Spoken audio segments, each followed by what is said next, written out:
First 10. This is where I take a look at the first 10 episodes of a TV show that I missed when it originally aired.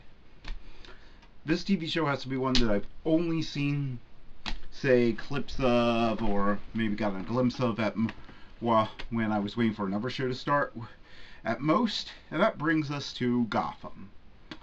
I have to admit, I wasn't keen on this subject when it came up, because the idea of telling the story of Gotham City with Batman and a boy Bruce Wayne didn't really see much appeal. However, I've then discovered that the series, two reasons to try out the series now that it's on Netflix. Those two being that one of the stars of the series is actually Sean Pertwee, who plays Alfred, who is a very good actor, and he happens to be the son of former Doctor from Doctor Who, John Pertwee, who played the third incarnation of the Doctor. And I had seen him back in Dog Soldiers and Event Horizon, but I was wondering but I was wondering how he was as Alfred. And the second is that I found out the series had been created by Bruno Heller, whose name you may know if you're a fan of the HBO series Rome. I was a fan of the look of the series and how historically accurate it could be in the look and its presenting of Roman customs.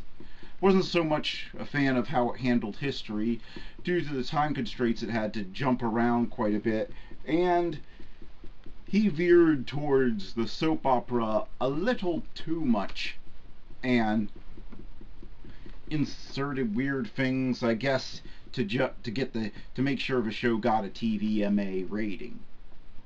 However, be that he's on broadcast TV and he would be constrained to a TV-14 rating, I figured that my thinking was that his worst instincts would be constrained by that, and the fact that DC would be looking over his shoulder at what he was doing. So I figured I'd give the series a try. Well, the series this is just going to be a general overview of what I thought of it. First of all, the series opens with, get this, the murder of Bruce Wayne's parents. How many times are we going to have to see this scene? It's flashed back to in every single Batman movie. They do it on the cartoons. They do it everywhere. You might as well... You can't walk out of your house anymore without seeing somebody reenacting the murder of Bruce Wayne's parents. We get it. We've seen it done a billion times. It's like the destruction of Krypton. Or Spider-Man getting bitten by a radioactive spider. Everybody knows what happened. Do we have to see it every single time? And if you have to show it, why not just save us all some time and just put up a card that has scribbled on it, insert scene of Bruce Wayne's parents being murdered here. There! Ugh. So the series follows new rookie detective, of course, Jim Gordon. It's a police procedural show set in Gotham, only everything is told. Only there isn't a Batman, because Bruce Wayne is like, what, 10 or 12? I don't know. I don't know how old. They haven't given his age yet, I don't think. So, yeah, if he gave his age, I missed it, but he looks like he's maybe 12 at most. But anyway. And his partner, veteran cop Harvey Dent. Of course, Jim Gordon is the incorruptible new cop who just wants to put things right in Gotham, whereas Bullock knows how to play the game, if you know what I mean. He'll openly talk with criminals. He'll actually listen to orders given to him by the mob and such. But but he does have a conscience, and Jim seems to trigger that. But he's also the rough cop, in these types of shows. So their typical adventures follow a very Sweeney / Life on Mars sort of outline. That's the closest comparison I can do for feel. I can't think of any American cop shows this feels much like. It feels more, the police aspects feel most like those two British shows, which are excellent and you should check out if you like this. The show also focuses on young Bruce Wayne growing up, and I have to say, they got the right actor to play Kid Bruce Wayne, because good night, he feels so much more like Bruce Wayne / Batman in the first 10 episodes of the show than really anyone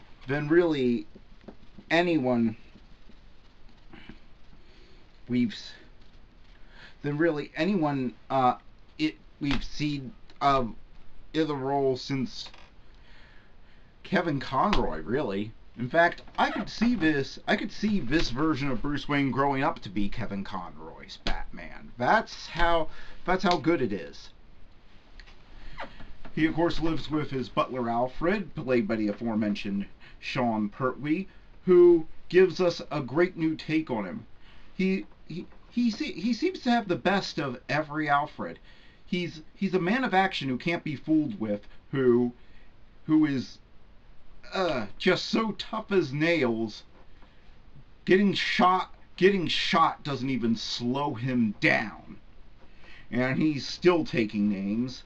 And yet he's still the proper English butler /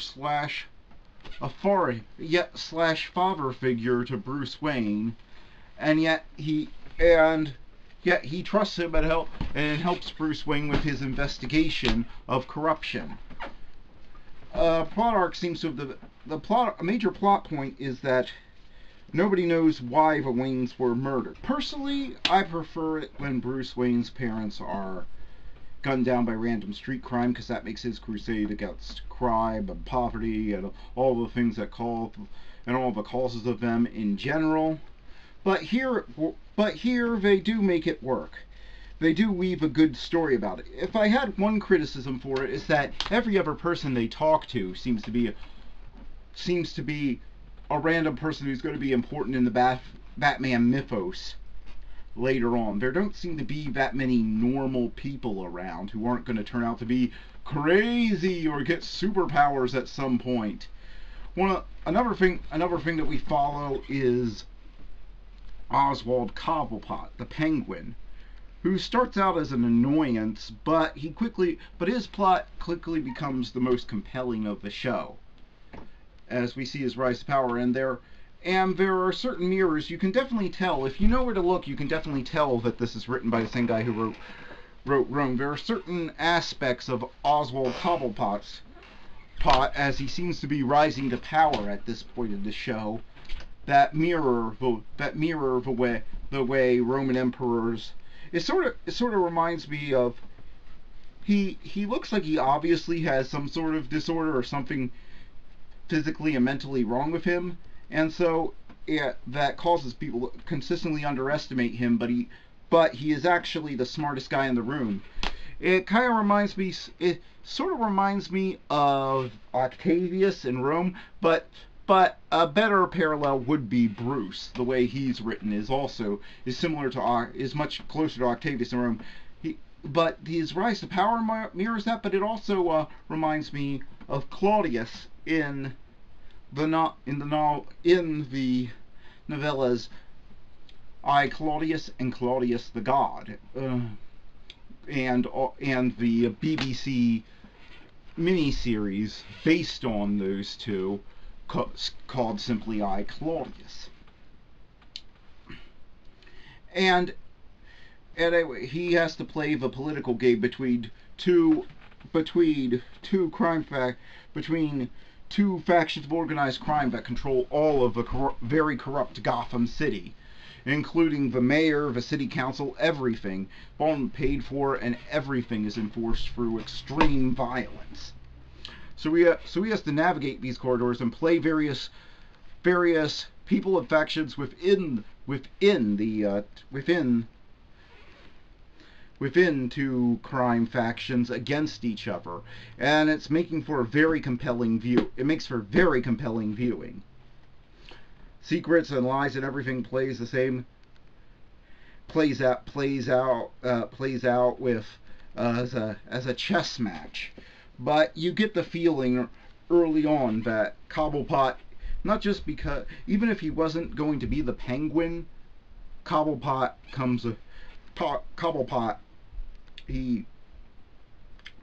you get the feeling he would come out on top anyway, because he just seems to be thinking so many moves ahead of being so good at manipulating these people while making it so he's just barely noticed or thought about by anyone. Another player is Jim Gordon's girlfriend, Barbara, who, I don't get this. Pretty much, is this a thing DC puts in the contracts for all their TV shows? Because I swear, or is it just the writers that they choose? Because I swear, here's the thing. I don't think anybody writing for DC's female characters on TV knows how to write a female character who isn't all about sex and isn't bi. It seems to be in their contract that seems to be in the contract DC hands over to all shows that every female character has to be bi, so that they can have a lesbian makeout scene to put on there for pure titillation. Even if it has nothing to do with the plot, just put a lesbian makeout scene in there for pure titillation every other episode. It's like there aren't they don't insist on having any other sort of romance scenes in this, so it's just like, so it feels like it comes out of nowhere and it does nothing. You feel like you're going like, it's exploitation at its worst. It's exploitation cinema. That's all it is. You've heard of blaxploitation. This is bi-sploitation, and it seems to be happening to most female leads on TV and in movies now. That seems to be the period we're in. Bi-sploitation. We're in bi-sploitation for TV mostly, and then in movies where see so many movies that are just advertising themselves, not putting anything into their advertising except, ooh, we got a tough woman beating people up. We have female exploitation in cinemas right now, and we have bi-sploitation on TV. I don't know. It's just, to me, I don't like being that obviously manipulated. I feel like I do when you watch Star Trek Enterprise, when they were desperate for ratings and they started having everybody rub each other down with decontamination gel in that show. I felt insulted and exploited then, as if, oh no, you won't watch this show, for them thinking that I wouldn't watch this show normally, but I will if there are lesbians making out. It's like, no, if I wanted that in this day and age, I'm not even sure how effective it is, because porn is just a click away on the computer. But anyway, enough about that. We'll get back to the show. But as I would say, they sometimes run into characters who will be Batman villains a bit too often. Like, a random little girl is Pamela Ivy, and she's a street girl. I don't get it. People who grow up on the streets, or even grow up working class, they don't tend to be that concerned about the environment. You know who does get so concerned about the environment and goes on to, this planet would be better off if mankind was dead, like Poison Ivy? Rich college kids who feel guilty about their wealth and not having a hardship or real responsibility in their life, and then and are looking for a way to project their guilt out on the rest of the world, because well, let's face it, the way most humans deal with problems with themselves is to project those feelings on the others, and then they have a right to get mad at other people instead of having to change their. It's easier. It's a sad fact of human nature that it's easier for us to get mad at other people than it is to fix the faults in ourselves. And I think that's responsible in a large part to our polarized political environment we're living in, where there can be no compromise and everyone is the enemy who you must kill, or the world is doomed. Yeah, I think that contributes a lot to it. And so yeah, I have a problem with that. On the other hand, the mysteries are very well written, and despite my fears that they were going to keep the comic book stuff to a minimum, no, with cases like the Balloon Man and such, they aren't afraid to embrace the comic bookiness. And as I said, the various character and Edward Nygma is a police technician who actually comes off with a bit of charm, and there's a bit in one episode where I actually feel where you see his obsessive compulsiveness drive him over the edge and to do something completely socially inappropriate, but the actor played him actually manages to imbue it with enough humanity that I actually wasn't cringing every time he was on screen, and I wasn't cringing for that part. As somebody who doesn't pick up on social cues that well because I have some problems, I have to say I've found myself in situations like that where I miscalculate things, so I could relate to that. Yeah, they capture it well on this. I want to say they go a bit too over the top with him sometimes, like all TV shows do when showcasing these things. But overall, they did a decent enough job. And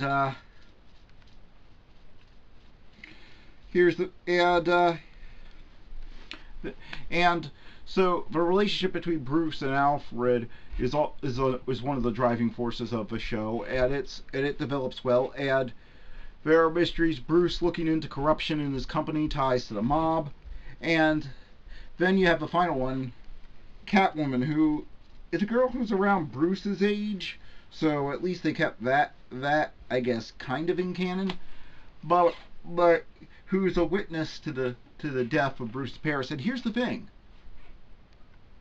The writing on this and the performances are so good. For the first time in any Batman media, I mean ever, be it cartoons, be it comics, be it any TV series, films, anything, I actually care about Bruce and Catwoman. It's not really a ship. I'm just saying that it's like, ugh. I never really care for them. Whenever they were on screen together, I was like, just move on. Every single time they've ever tried to do something with those two, it was at the point where I'm like, really? They're getting married? I've never really seen anything that felt real between them in the comics. Yeah, in case you didn't know, they're marrying them in the comics. Yeah, for some... I don't get it. Catwoman to me doesn't really work if she's not a criminal. And I can't see Batman being married to a criminal who's continuing a criminal activity, so I don't get it. I really don't. I mean, really. I mean, he's like a Sherlock Holmes type. He's completely devoted to a cause. He doesn't really... an illegitimate son is about as far as you can go to me with a family with him, with Batman, before you start losing the character. Meanwhile, characters who you could see with a family like Spider-Man aren't allowed to keep their marriage. I'm betting Brian Michael Bendis announced he's going to be shaking up everything with Superman, so I'm guessing Superman's losing his family again. and so forth. They don't get to keep their families, but the guy who you would never have with a family is going to have a family. I bet they never mess with it. It's like, why? I don't get it. But again, to the show's credit, this time I care. They actually view Cat with a lot of charm, likability, and actually show her and Bruce working hand in hand to do good things, and they do a good job of building that slowly.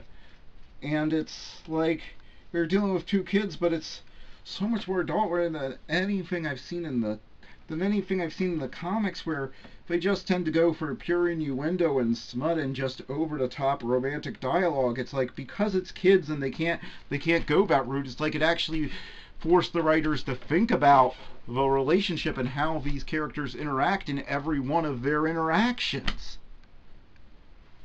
Wish the comic book people would be forced to do that, or the writers of any TV show or film. But anyway, and it doesn't just come out of nowhere, and it feels natural and organic. But so that is like, good night. And I have to say, I wasn't expecting to say this, because you have Michael Caine and Alfred and Michael Gould and all these other and a ton of great actors who have played the role of Alfred. But Sean Pertwee may be my favorite Alfred. Alfred, remember, is I don't know if he does in this one, but in his backstory, he's usually portrayed as having formerly been either a secret agent or a detective himself.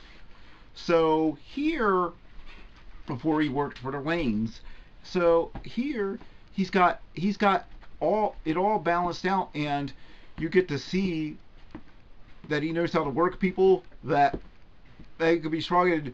And here, whereas other things I was like, why don't they have any security on Wayne Manor? Here you sort of feel like, here I still ask that question sometimes, but you also feel that he's capable of protecting Bruce Wayne from any threat that comes at him. So it doesn't so it helps. Yeah. So things build up, and there's lots of tension throughout this. It's a very dark series. I wouldn't watch it with kids in the room. If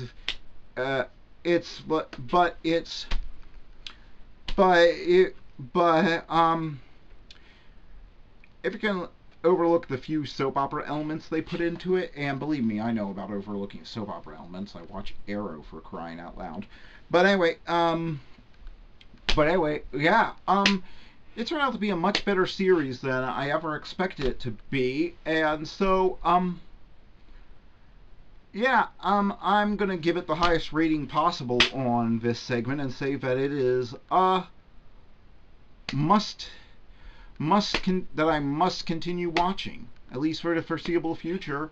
I've seen the first 10 episodes, and I'm probably gonna, and in a month or so, I probably will binge the rest of the series that's on Netflix. So, yeah, good show, well worth seeing.